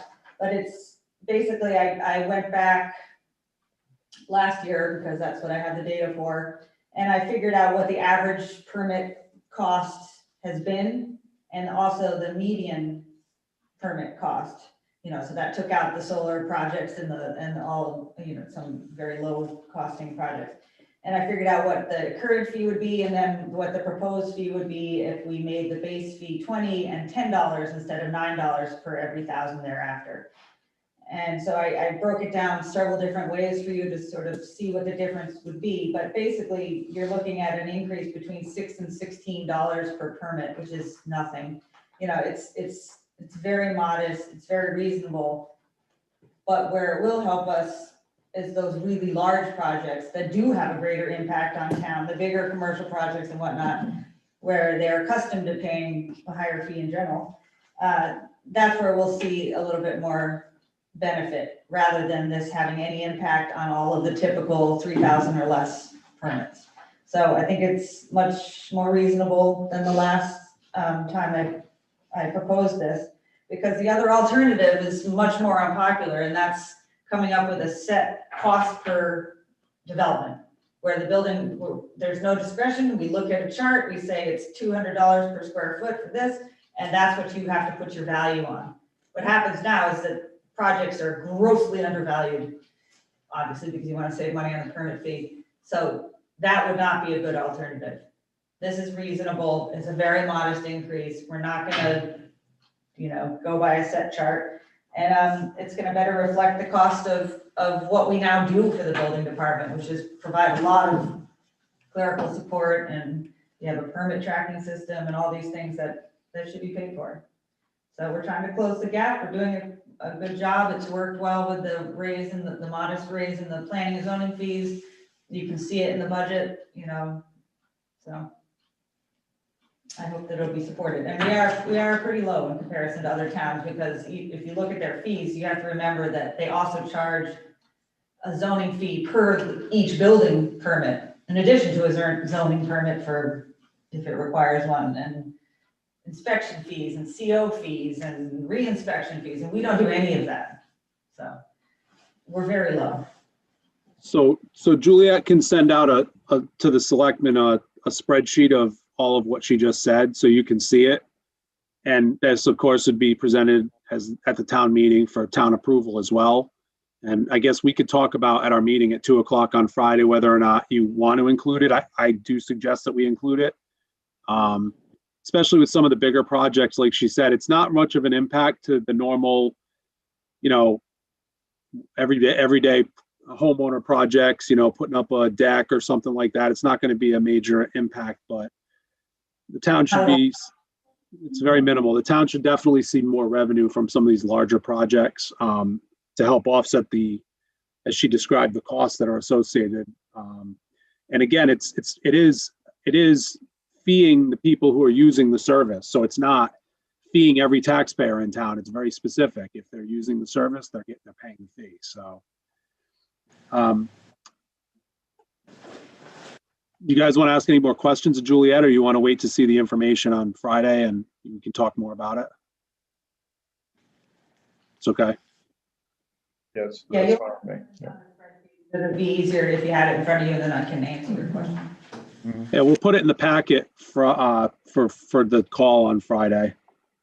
And just to be clear, before we leave this agenda item, we have to have this meeting on Friday. I know that there's been some folks who don't like to see us have a meeting during the week, during the day. I understand that. We have tried not to do that when there's any other choice or there's something, any controversial or whatever. All we're going to do at this meeting is discuss the items that are going to be on the town meeting. And we're going to call a town meeting. So all of those items will be discussed at a town meeting where the public will have plenty of opportunity to share their feedback on it. The reason we have to have it on Friday is because we're up against the clock to be able to advertise for this town meeting, which we have to have per the petition that came in. So we don't have a choice. I just want to make sure I'm clear about that so we're not assaulted like we have been. I have been fairly regularly for trying to do our job. So anything else on this item? All right, moving on. 7, so we talked about the petition. We talked about the reason for the petition. Do the selectmen want to ask any other questions about the petition as it relates to, you want me to read it? You could, Mike, it's very short. You could read it. Yeah. Just give me a second.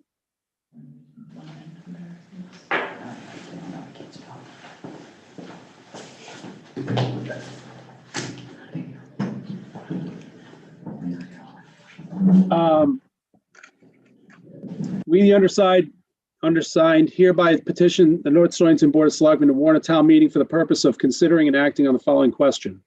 Shall an ordinance be adopted concerning votes for the Board of Selectmen as follows? In accordance with CGS 9-188, commencing with the regular town election of November 2nd, 2021, and each a regular town election thereafter, electors may vote for the full number to be elected to the Board of Selectmen, 1 person for the office of First Selectman and 2 persons for the office of Selectman. Due to the rule of minority representation, 9-167A of the Connecticut General Statutes, no more than 2 members of the Board of Selectmen may be members of the same political party. In that event that members of the same party receive the higher number of votes for both First Selectman and the 2 Selectman positions, 1 Selectman position will be filled by the highest vote getter who is not a member of the majority party. So in layman's terms, it allows the parties to put forth 2 candidates, should they choose to.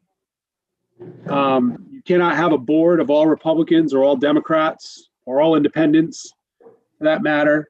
So in the event that all of one party did win, 1 person would not be seated, and the highest vote getter of a party that was not of that party would be seated as a selectman. This does not affect the First Selectman's position. And again, we're not acting on this tonight.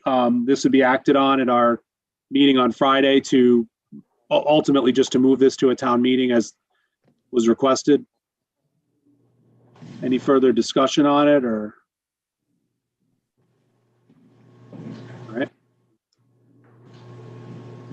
Moving on. There's a letter in your, I think it was posted in the packet for the New England Food Truck Festival. So these folks approached about having a food truck festival at the education center. So basically they're talking about 20 or so food trucks. They'd want to use the field.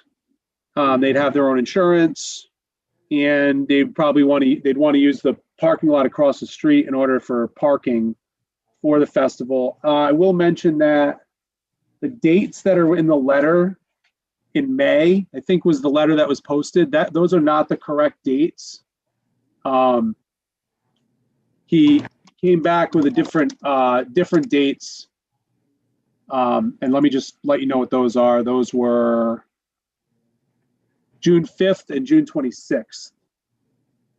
So I did, in advance of our meeting, I didn't know if this would be necessary or not, but I did mention to the library that this was being discussed at the meeting tonight, and they didn't see any issue with it being discussed by us. it would bring people to the area. These are the people who did the festival at the Grange last time. And I will tell you that the Grange they didn't want to have them back basically because there was a misunderstanding about the alcohol thing. And I told them that if they were to have it here, they cannot have alcohol. And it was very clear there'd be no opportunity to have alcohol. And, they were totally fine with that. They'd prefer to be able to have alcohol, but they understood that they would definitely not have it. And actually it may benefit potentially the brewery down the road, folks might get something to eat and decide to go down and visit there. And obviously we've got all these other businesses right down the road on Route 2 who may benefit. So all that being said, I want to get the selectmen's opinion. I don't, if you don't think it's a good idea, we don't have to entertain it.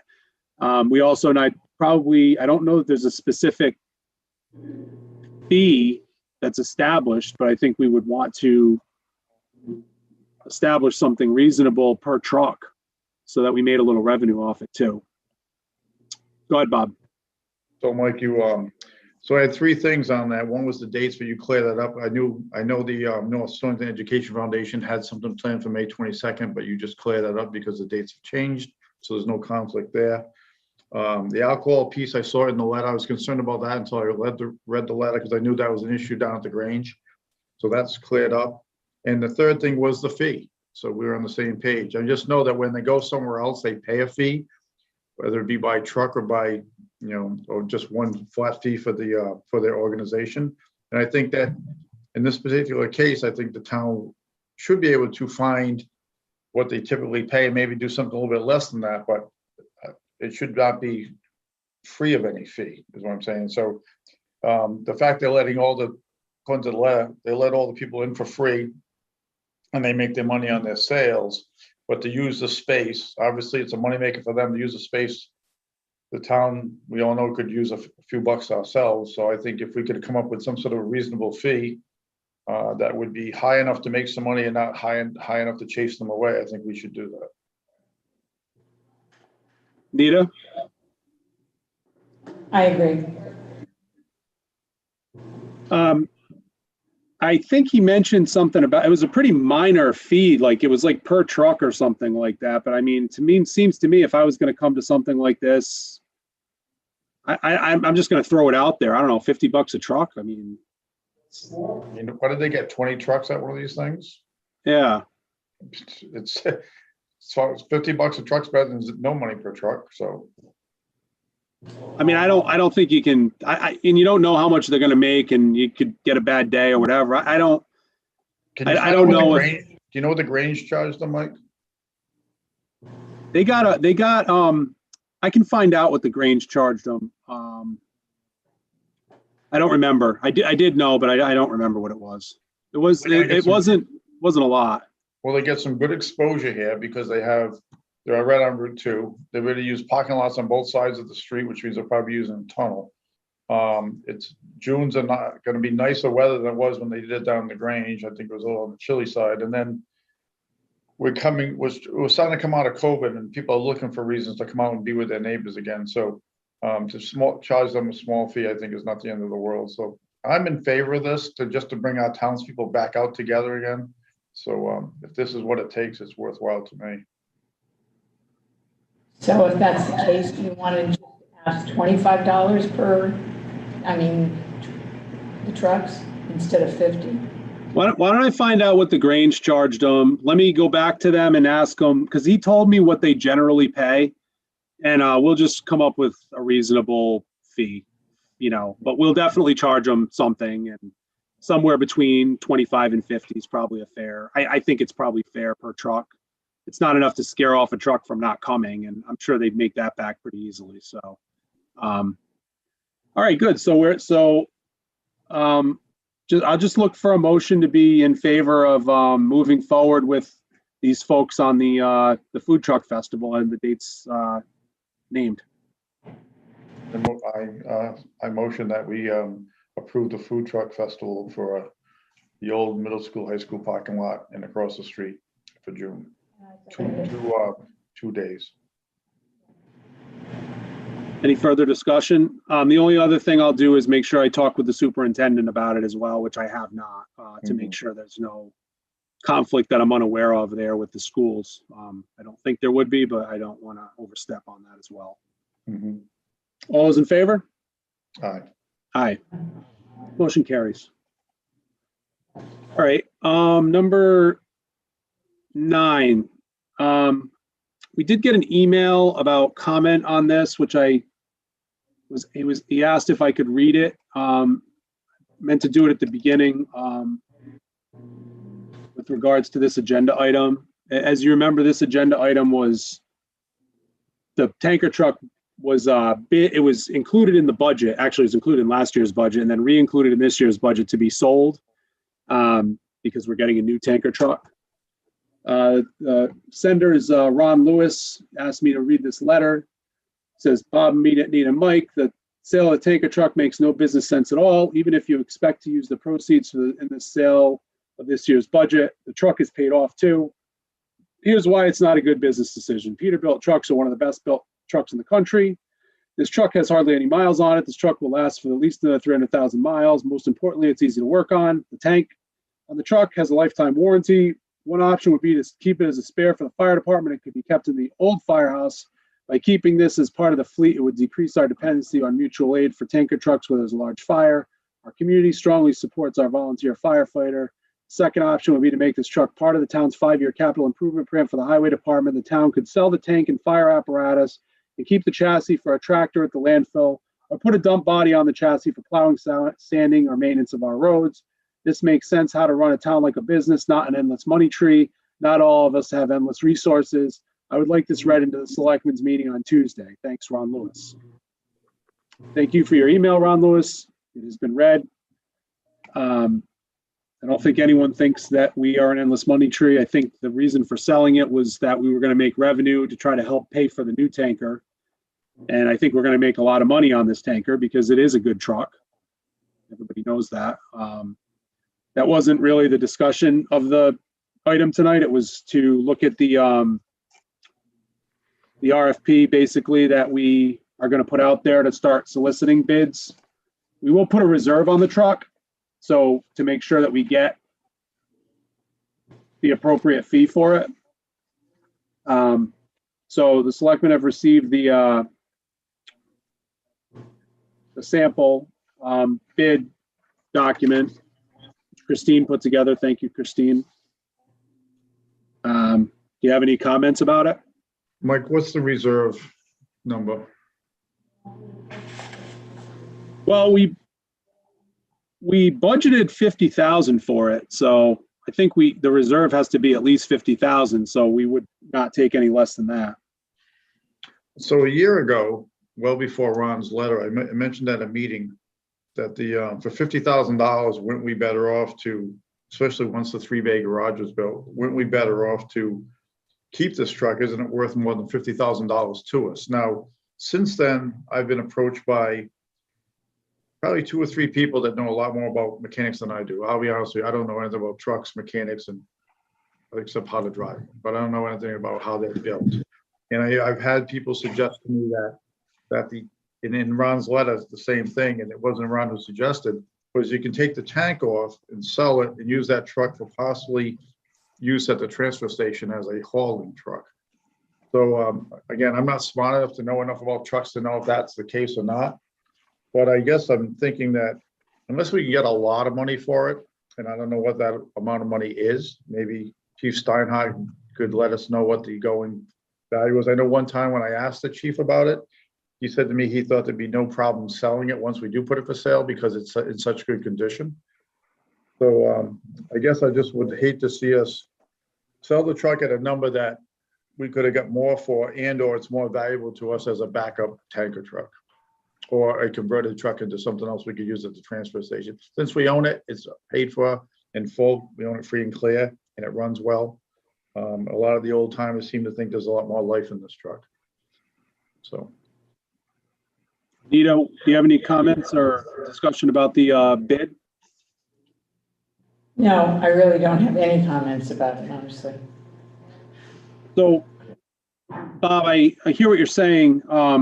I'm going to tell you the other side of a lot of the feedback I got when I first got here. There were a lot of angry people about the fact that we didn't get rid of that other forestry truck when we said we were going to do it. Like a lot. Like I heard about that to no end incessantly for people, that we kept that F-350 and the fire company still has it. And eventually that blew over because we were adding to our fleet. So I'm not opposed to what's being suggested by you. I don't know if that's what you're suggesting or not. The only thing is, like, if we don't put it out to bid, so here's an opportunity, I guess I would say, if you think that this is worthy of more discussion, right?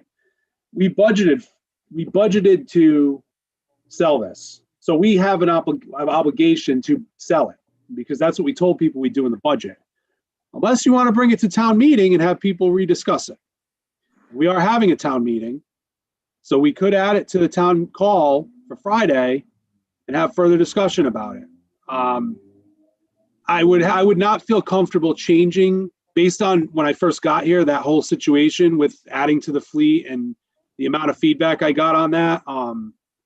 I would not feel comfortable unless the townspeople spoke on that, like definitively, about wanting to add a truck to the fleet, because first of all, we're not putting this at the recreation center. Now the fire company could store it in their 3-bay garage. They could make room and put it in there, I'm sure. I mean, I'm not sure. I shouldn't say that like I'm sure. I really don't know if they could fit it in there. So I think those are discussions that would have to be had.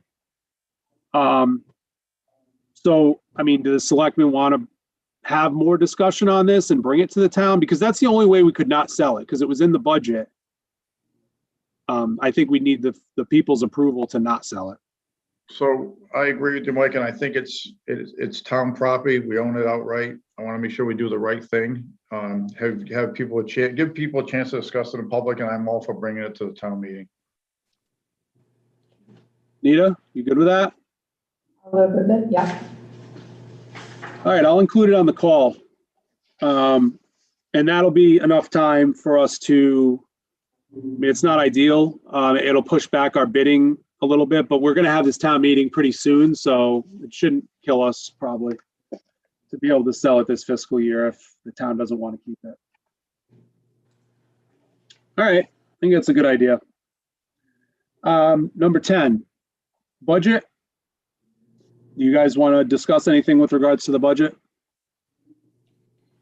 One thing I asked Mike, and I didn't see it in there, and it's probably because we didn't get the full breakdown on the state police last time, but I thought, looking at the minutes from 2 meetings ago, I suggested that we cut the overtime by 25,000 from 50 down to 25,000. And I don't know if that happened because the last time we got the budget, we didn't have a breakdown of the state police budget. So can you tell me definitively if that happened or not? If that $25,000 did get cut? Christine? I'm opening OpenGov right now.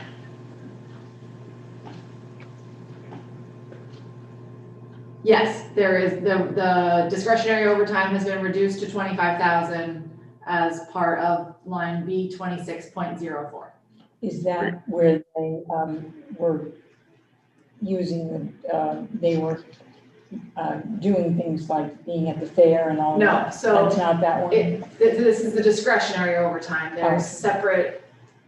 So the version of the budget that went out for the last Board of Finance meeting is the budget as it would come to the people. The itemizations that have been in all the prior versions of the budget are all internal. This is the true line item number. So everything for the state troopers is represented in B 26.04.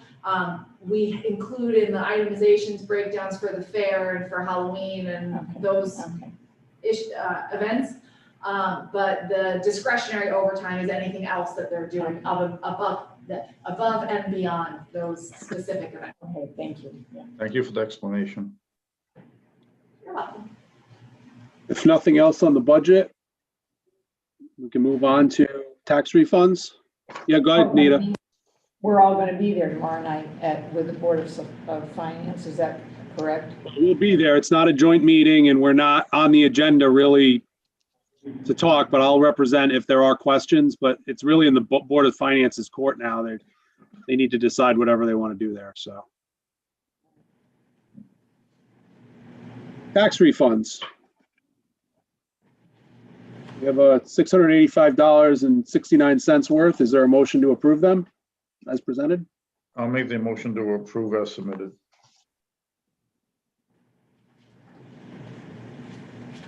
Second. Further discussion? All those in favor? Aye. Motion carries 300. Minutes? Okay, I'll attempt it. First of all, Bailey, good job on the March 9th minutes. You had every budget reduction and addition, and you covered it all. It took me a while to read it, but that's probably the longest set of minutes we've had in a while. But thank you for that. So I motion that we approve the Town of North Stonington Board of Selectmen meeting, Zoom meeting minutes from March 9th, 2021, as submitted by Bailey.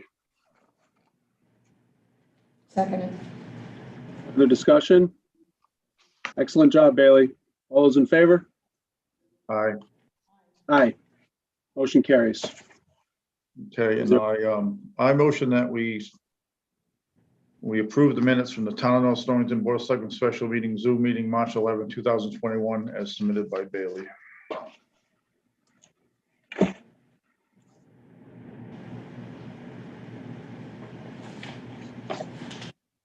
Second?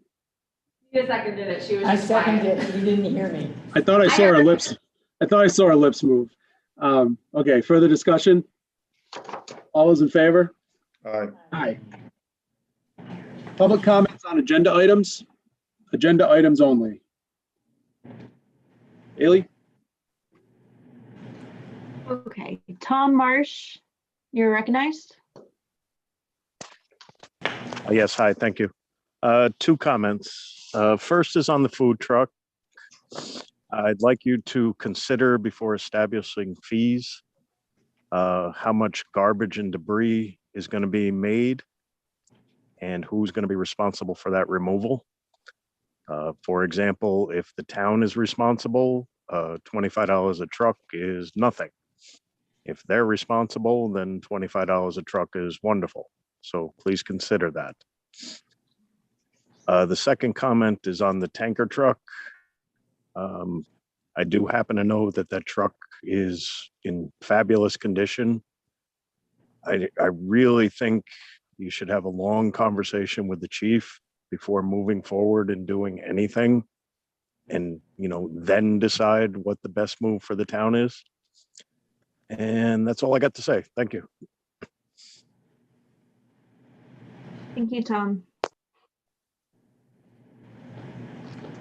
Okay, seeing no other comments, motion to adjourn. No, you got one.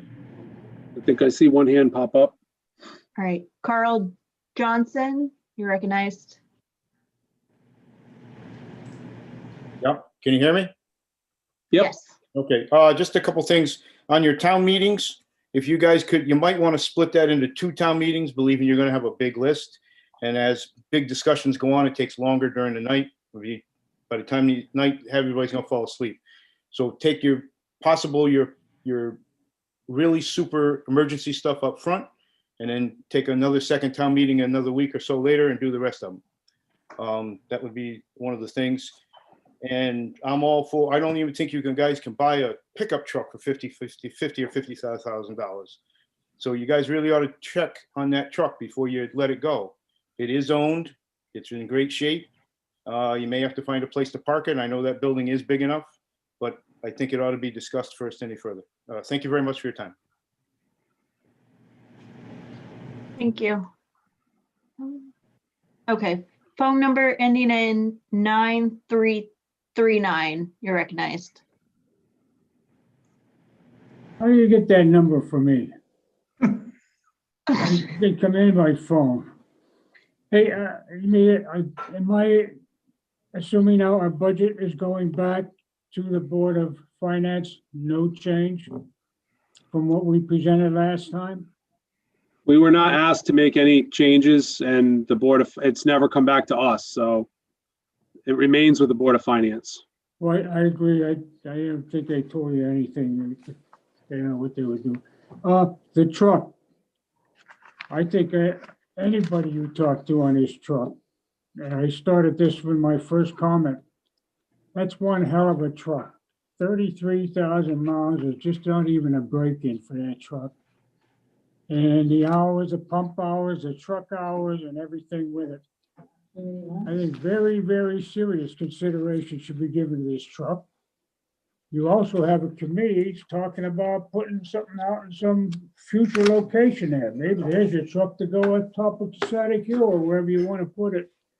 I don't think that'd be a good move though, but that truck, gotta give it damn heavy consideration, believe me.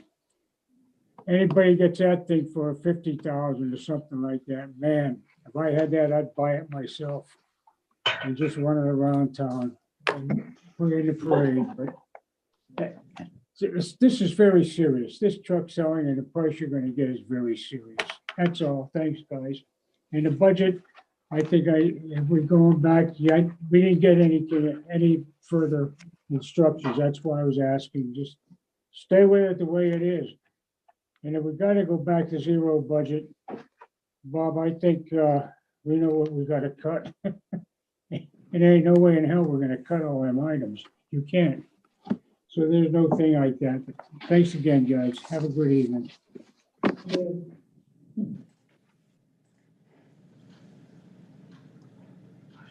All right. I think we're good. Thank you for your comments. Thanks everybody for coming to this meeting tonight. Thank you, Bob and Nita and Juliet and Christine. With that, motion to adjourn. I motion to adjourn. Second, further discussion? All those in favor? Aye. Aye. Enjoy your night, everybody.